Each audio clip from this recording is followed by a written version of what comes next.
We just witnessed the most dramatic week in tennis this year, an explosion of action-packed events on and off the courts. Simply put, it was wild. Shots were fired, and we witnessed unbelievable upsets. The stakes were high, players versus umpires, men versus bees, undercover duties, highlights of blockbuster matches, and competition as fierce as a rhino fight. Last week in tennis was a cinematic masterpiece, and it was intense. So grab your popcorn while you watch what went down. Riding the highs of Sunday night, Monday came and left us all speechless, to say the least. After getting a lucky loser spot following his loss to David Goffin, 123rd ranked Luka Nardi faced his idol Novak Djokovic, and it was epic. We already saw Nole being a little rusty from his opening match against Alexander Vukic, but I'm not quite sure anyone saw what was coming. Nardi took the first set as Novak looked for solutions to the Italian's forehand. Nardi was also successful venturing forward, coming to the net, winning 6 of his 8 points up there in the first set. As you would expect, Novak found his rhythm in the second set, serving and returning better as Nardi made 10 unforced errors in the set, but then came this point.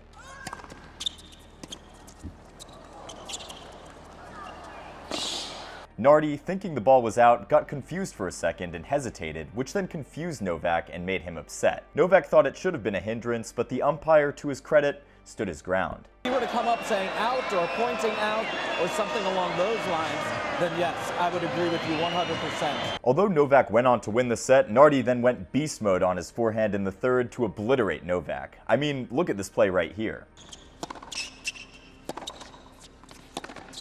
In the third set alone, Nardi unleashed a forehand hailstorm on Novak, blasting 16 winners, 14 more than Nole's measly 2. There would be no way out for the GOAT this time as Nardi put his idol to the sword. Game, set, match. Nardi, 2-1. Djokovic, still not impressed from that point in the second set, had a word with Luka at the net.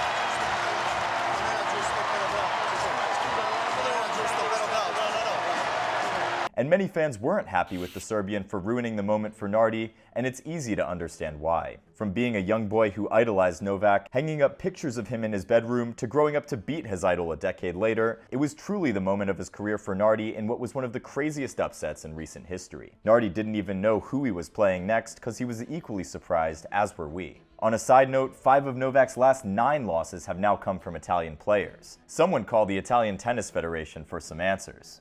Earlier that day, we saw Tommy Paul take down Ugo Humbert on court 2. The Frenchman had been in fine form, but just couldn't get past the American, who was firing on all cylinders. Still on court 2, Daniil Medvedev would then take on Seb Korda, and it's quite weird because Korda has won the last 2 matches and leads their head-to-head 2-1. It took Medvedev 3 sets to level things. Interestingly, Medi was quite poor on his service game, entering double figures for double faults, and he was also wasteful, converting only 9 out of 22 break points, but he got the job done in the end. Any idea why Medvedev struggles with Korda's game? Let me know your take. Following his win over Adrian Manarino, Grigor Dimitrov then takes us to the one-handed backhand school, and I personally wouldn't skip class if he were my teacher. On the WTA side, some interesting things happened on court 1. Aryna Sabalenka puts an end to Emma Raducanu's tournament. Emma couldn't put some pep in her step during the clutch moments and ended up wasting 9 out of 10 break points. Meanwhile, Sabalenka showed no mercy as she punished her rival with brutal power. Although Naomi Osaka continues to get better with every match, it still isn't enough as she loses to Elise Mertens in straight sets. Regardless, she tells us that she came back to the tour to win slams. Well, that's a bet. Monday set the pace of an action-packed week in tennis, but Tuesday said, hold my beer. The top 10 players came out with guns blazing, but there could be only one winner when the 2 Alexes faced. Alexander Zverev was given a difficult task, to stop an opponent who literally has like 3 lungs in the person of Alex de Minaur. The Demon broke Zverev in the 5th game of the first set, but got broken himself while serving for the set. He would, however, break back to win the set 7-5. Zverev had to find an extra gear to put de Minaur on the back foot, and it wasn't pretty for the Aussie.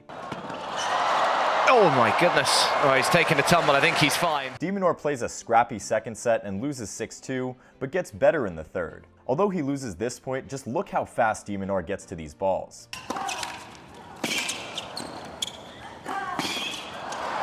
Although the Demon eventually lost the match, I feel like we really need to talk more about him and the changes he's made to his game this year. Despite being arguably one of the worst, if not the worst, servers among the top 20, which means he doesn't get a lot of free points, de Minaur has always found ways to give the very best players a run for their money, and it's just mind-blowing at this point. Over on Stadium 1, it's Alcaraz against Fabian Marozsan. Remember how Marozsan gave Carlitos a taste of his medicine with sumptuous drop shots in Rome last year? Well, this time it wasn't possible. Alcaraz got a W in straight sets and never looked to be in trouble the entire match, and this time he left another cryptic writing on the camera. But the upset of the day comes when Jiri Lehečka guns down Stefanos Tsitsipas. Although the Greek was far from his usual level, you've got to give credit to Lehečka for his firepower. He was relentless, and you just had to see it for yourself. Here's a snippet though. 6-2, 6-4 your final score for Lehečka, who's been balling all week. Might need to keep an eye on him. And now to the match of the day, Sinner versus Shelton. We all know the favorite, but seeing that Shelton had beaten Sinner a couple of months ago, you couldn't totally write him off and give him a 0% chance, so we were in for a blockbuster. While serving for the first set, Shelton broke Sinner, and we had a match on our hands. Our man Shelton was all fired up. That's extraordinary. But after Sinner stole the first set in the tiebreak, he decided that he was done messing around.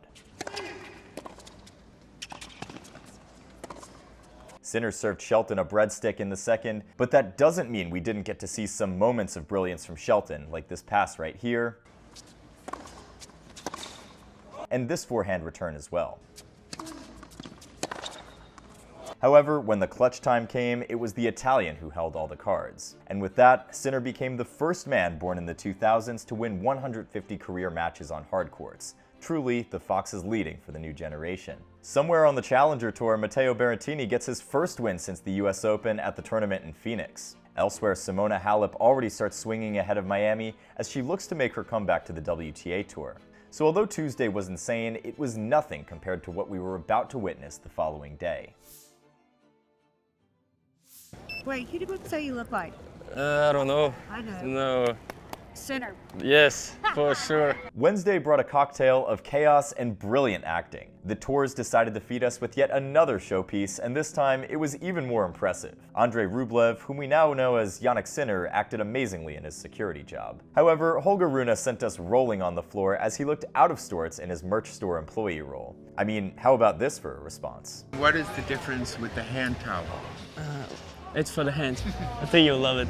Ons Jabeur was busy handing out maps as Maria Sakkari aced her role as a popcorn seller. But one of the best performers for me was Alex de Minaur. This guy took his job so seriously while still managing to come up with some witty lines. It was pure comedic gold. For Daniil Medvedev, he just needed to be himself, and that was all we needed. Time flies like an arrow, and it's already day 11 at Indian Wells, so we've got to see what's happening there. Lucky loser Luka was no match for Tommy Paul as the American booked his ticket to the quarterfinal. Match, Paul. 2 sets to love. 6-4, 6-3. But then, Court 1 called for our attention, and for good reason. Taylor Fritz was playing like a monster in the first set, going for his trademark backhand down the line. And before you could think, Fritz had run away with the first set 6-2. It was flawless from the top-ranked American. Come the second set, Holger Rune was on fire, and he dragged Fritz into a tiebreak after saving a match point before going on to win the tiebreak 7-2 to level things up. By the third set, Fritz had withered off, and it was Rune putting on a show. Have a look here.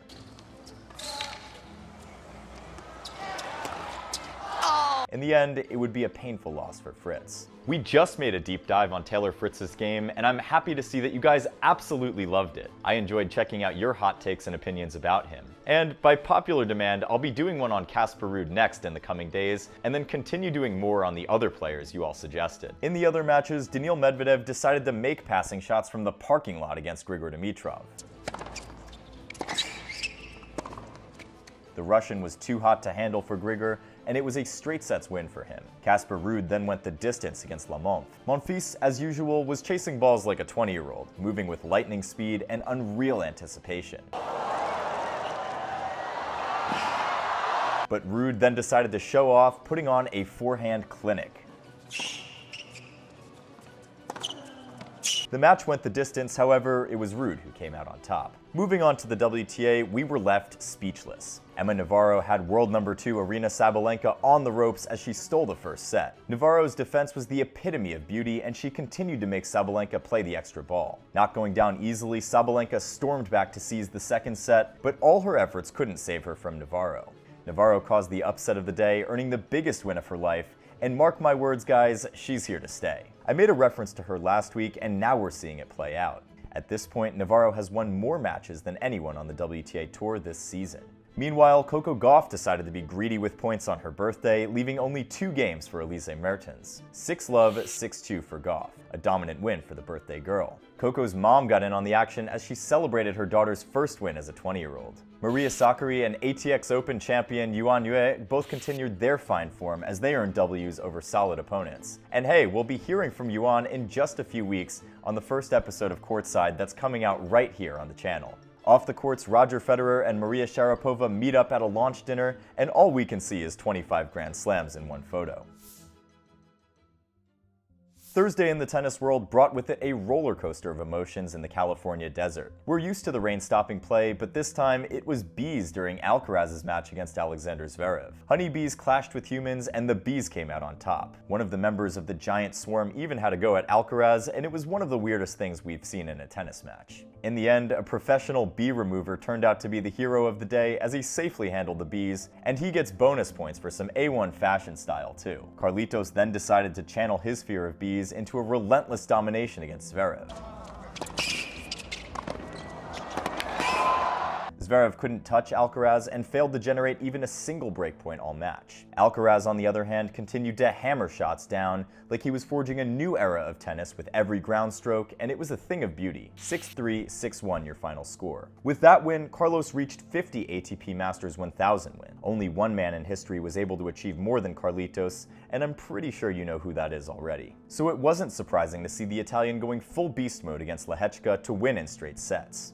All the players on the tour will be having sleepless nights trying to figure out a way to beat Sinner. But things were about to get spicy on court 1 in the Medvedev-Rune match. Following a hard-fought and captivating opening set that saw Medvedev come out on top 7-5, things got a little feisty as Rune took aim at Medi with a body shot, like we see here. Oh. Daniil was pissed off, and he expressed himself. Fans went ballistic picking sides on who was right and wrong. Remember, it was a legal shot. Happens in doubles every time.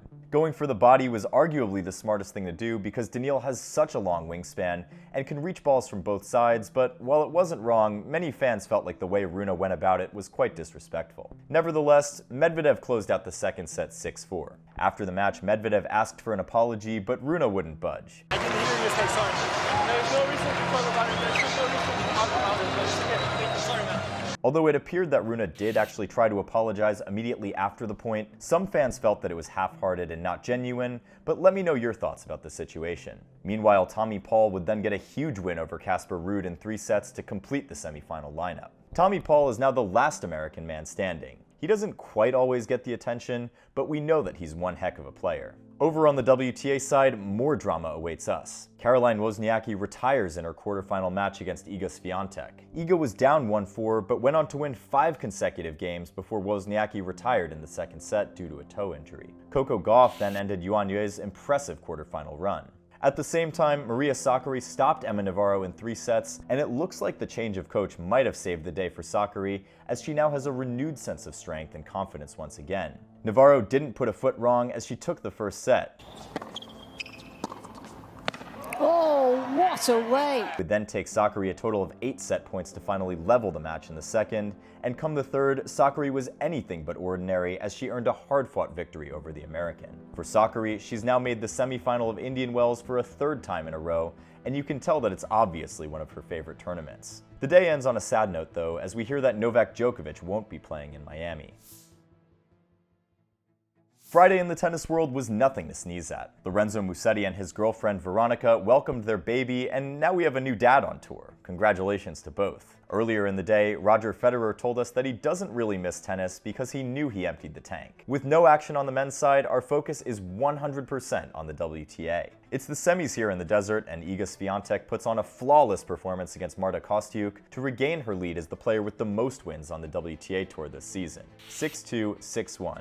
Such an Iga scoreline. The Pole has now won a staggering 300 matches in her career at just 22 years old. How crazy good is she? If you want us to do a deep dive on her, let us know below. But the match of the day was between Coco Gauff and Maria Sakkari in the other leg of the semifinal. The game was close at least as both players shared the spoils in the first 2 sets. Gauff came back from a double breakdown in the second, and saved 3 match points to drag Sakkari into a tiebreak, which the American eventually won to level things. But Gauff was also sometimes wasteful in the clutch moments, converting only 3 out of 14 break points, while Sakkari rose up to the occasion when it mattered most, throwing everything she had at the American. Both players showed great mental fortitude, but there could only be one winner, and it ended up being the Greek. Saturday in the tennis world was a video game. Carlos decided to break out of his hibernation after all the disrespect. Before his match against Sinner, we saw the love shared between both players, and it was one of the most refreshing things to see. But once we stepped on the court, it was business as usual, and there was no messing around. In the first set, Sinner pounced on Alcaraz like he had a bone to pick with him, and Alcaraz just couldn't find many answers. One of the best points of the set happened here.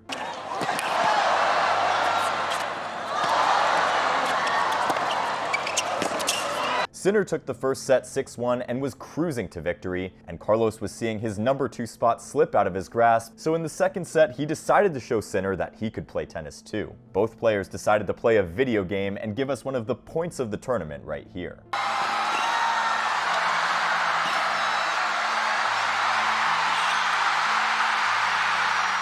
Please stop the madness. These two guys are so talented, it's not even fair. We got our wish for a 3-set match after Carlos took the second set 6-3, but Sinner began to struggle physically. A nasty fall on his hand didn't help matters. If you have a weak stomach, please look away. In the end, it was rather anticlimactic, 1-6, 6-3, 6-2 your final score in favor of Carlitos. Sinner saw his 19-match win streak come to an end, and his first loss of the year at the hands of a worthy rival. The other semifinal clash was anything but ordinary. Tommy Paul brought out his best tennis and steamrolled Daniil Medvedev to take the first set 6-1. One set away from his first Masters 1000 final, Tommy rolled his ankle and wasn't quite the same. Meanwhile, Medvedev put some pep in his step and was absolutely brutal. His passing shots were unreal. Albeit the second set saw dramatic swings in momentum. Tommy's serve and volleying was superb, but Medvedev was just as brilliant. The Russian came out on top in the tiebreak before finishing things off in the third set. What a day. Sunday in the tennis world was a movie, and Alcaraz and Swiatek were the protagonists. Movie stars Tom Holland and Zendaya wanted to witness a piece of the action as well, and were present in tennis paradise. The first final of the day was between Swiatek and Maria Sakkari. Interestingly, Sakkari held a 3-2 lead in the head-to-head, although the last of those wins came before the 2022 season, while Iga had won their last 2 matches. The first set was super competitive. Iga hadn't dropped a set all tournament and was looking to maintain that streak. And with that, she unleashed all her offensive weapons on Sakkari, and it was a thing of beauty. With Iga racing to a 3-love lead, Sakkari showed us how much of a fighter she is and managed to break Iga back. Wow. With the match pretty much even keel, Sakkari needed to hold serve to stay in the set, but Iga decided to do this right here on the third set point. And that was it. Come the second set, it was a blowout as Iga went to the bakery to hand her opponent a bagel. 6-4, 6-love your final score. Credit to Sakkari, though, for fighting till the end. With her win, Iga became the 10th woman in history to win 2 Indian Wells singles titles. Another day, another title for Iga without dropping more than 4 games in any set she played. 8 WTA 1000 titles and 19 career titles now for the pole. But when we got ready for the ATP final, it was a different thing altogether. In a battle of former world number 1s, Alcaraz took on Medvedev for the 2nd year in a row at the same stage of this tournament. Medvedev was sharper in the opening games, racing to a 3-love lead. Alcaraz then had to come up with this piece of magic to get back on serve.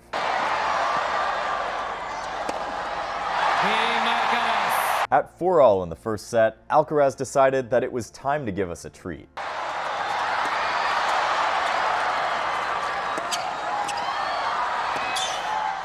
We enter into the tiebreak, but a rare forehand error costs Medi the first set.